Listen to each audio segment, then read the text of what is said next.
L'Opéra de Toulon est heureux de vous accueillir pour cette avant-première de la Flûte enchantée qui sera donnée demain, vendredi et dimanche.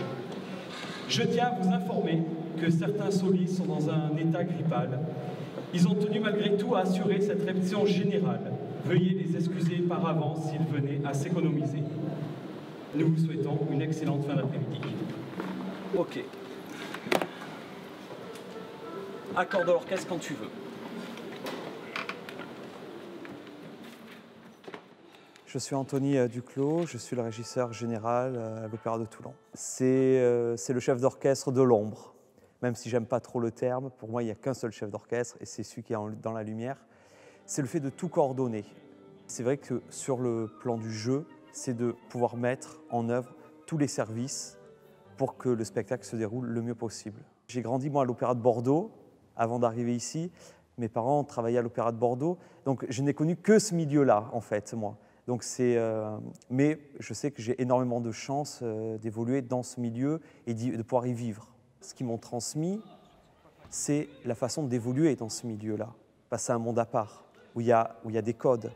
Et quand on vient de l'extérieur, qu'on n'a jamais mis les pieds, ça peut paraître parfois un peu extravagant ou un peu bizarre. Pour moi, c'est normal. Pour moi, c'est des amis à moi qui travaillent dans le privé. Je trouve ça un peu bizarre parfois.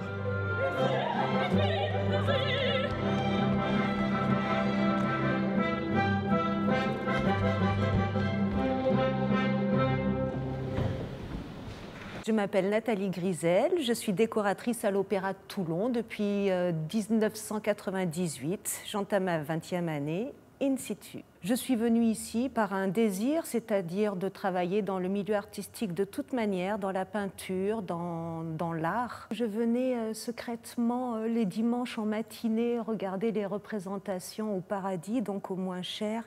J'étais en études d'art, mais rien ne me destinait au monde lyrique plus que ça. Mais la situation s'est trouvée comme ceci. J'admirais les décors d'opéra parce qu'il y a plusieurs tableaux, plusieurs actes. C'est changeant à la différence d'une pièce de théâtre qui est quand même assez statique dans un endroit plus petit. Donc le bâtiment déjà me faisait rêver.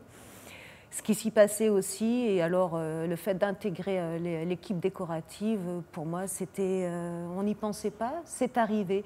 J'ai eu une chance inouïe.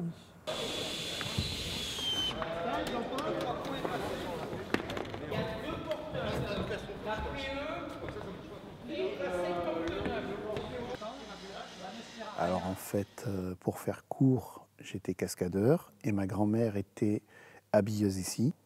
Moi j'étais sur Paris, il devait y avoir une torche humaine mais ils n'avaient pas beaucoup de budget. Elle m'a dit mon petit-fils est cascadeur.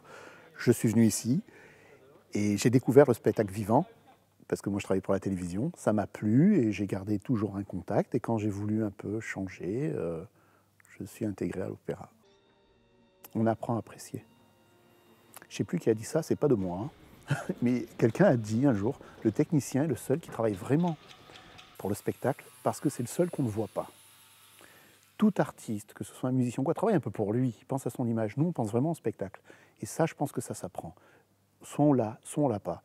Quand on pose un châssis en place pendant un spectacle, soit on se dit je le fais parce que j'ai à faire, soit on se dit non, non, il faut que je sois précis parce que la lumière, elle doit tomber pile dessus, il ne faut pas que ça bave.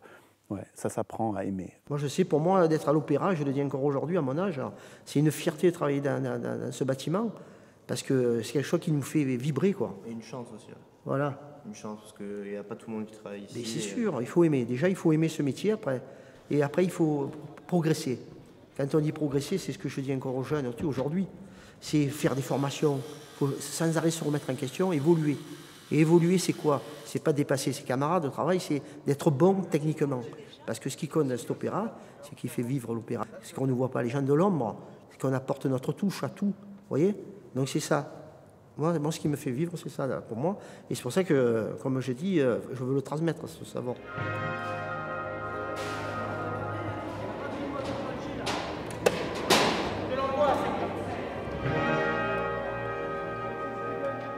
Alors en fait, on se sent un peu étranger quand on arrive.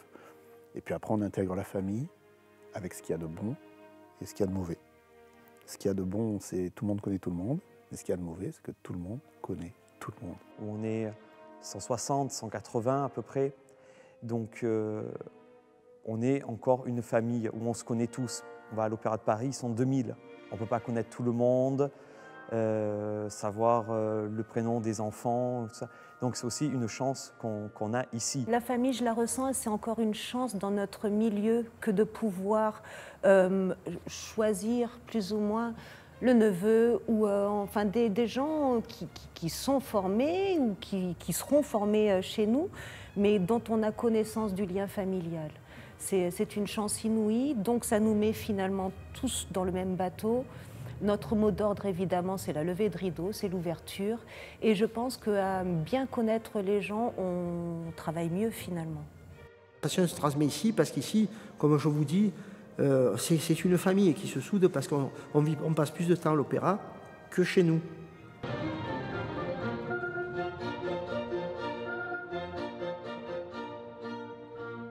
On le voit encore aujourd'hui, on est tous soudés.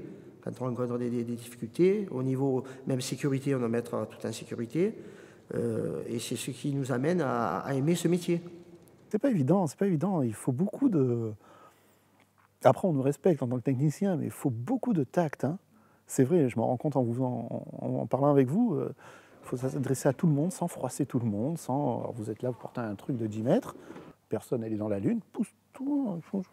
On peut être dur quand une manœuvre ne va pas, mais il faut savoir déjà si ce n'est pas soi-même où l'erreur vient. Et après, c'est une relation de confiance qu'on a surtout avec les équipes. S'ils savent qu'ils peuvent avoir confiance en moi, on n'a pas besoin d'avoir une relation forte. Comme moi, j'ai confiance en eux. Quand on est dans un précipité, où je ne vois pas, moi, et que c'est mon chef d'équipe, ça peut être Olivier d'ailleurs, qui me dit « Ok Anthony, on peut y aller », je dois avoir confiance. Je sais que tout le travail doit être fait, parce que moi, je ne vois rien. Moi, j'appuie sur le rouge pour que le chef démarre. S'il y a une erreur, c'est de la faute d'Olivier. Et aussi de la mienne, parce que je l'aurais peut-être mal indiqué.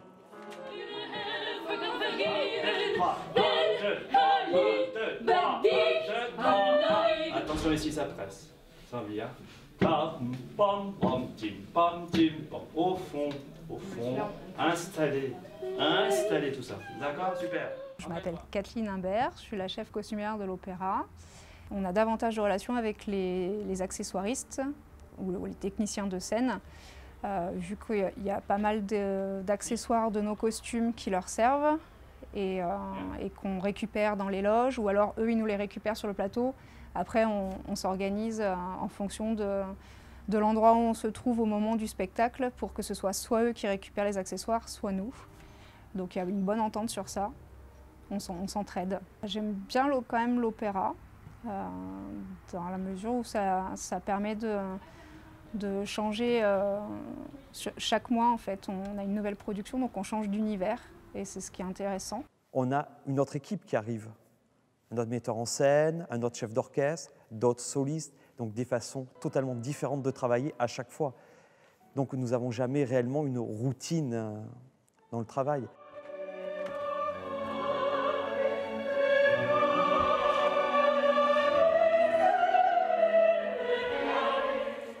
Parce qu'un cintrier, il est appelé à jouer avec le musical. Quand ça joue, c'est là qu'on a des actions à faire avec le régisseur, donc il nous donne des tops à tel moment et tout. Et c'est là qu'après, quand il arrive dans la production, on commence à monter comme ça un opéra, comme c'est le cas aujourd'hui, La Flûte enchantée, on suit vraiment le musical, nous, quand on fait des répétitions, parce qu'on sait qu'à tel moment, qu'il y a une mise en place. Voilà, ça c'est vraiment le rôle du cintrier. Et le plus c'est le cintrier, parce qu'il ne faut pas oublier qu'en étant dans les passerelles, là, sur les cintres, on entend tous les retours des voix, et c'est là qu'on aime encore mieux la musique, parce que c'est le meilleur endroit où on peut écouter la musique.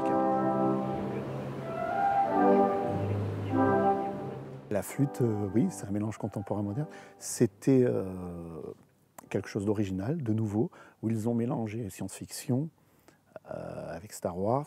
Il y avait des Elvis Presley.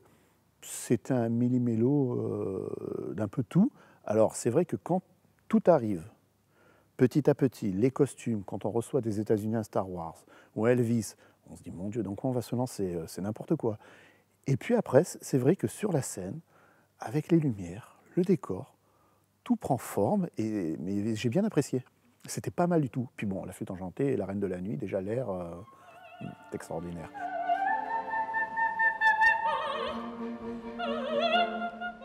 metteur en scène a eu une vision un peu particulière de ce spectacle.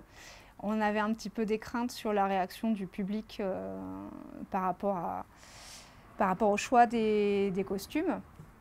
Et finalement, ça a plutôt été quand même bien reçu par le public. Donc après, c'était un petit défi pour lui et ça a marché. Ça a plutôt marché dans l'ensemble, donc on est assez contents que ça ait plu. Mais c'est ça aussi la surprise. Même nous qui sommes à l'intérieur, des fois on arrive encore à être surpris, on voit des choses toutes décousues. On ne dit pas que ça va être laid parce qu'on a confiance, mais on se dit, mon Dieu, comment ils vont s'en sortir? Et ils s'en sortent, ils savent où ils vont. Quand je suis arrivé, Marco, le chef électricien, m'a dit, Olivier, tu viens de mettre les pieds dans la Rolls du travail. Et je me dis, sur la planète, on est déjà 5% à avoir la chance de manger à sa faim. Je me dis, moi, je suis encore au-dessus des 5%. Vraiment, je ne regrette pas, quoi.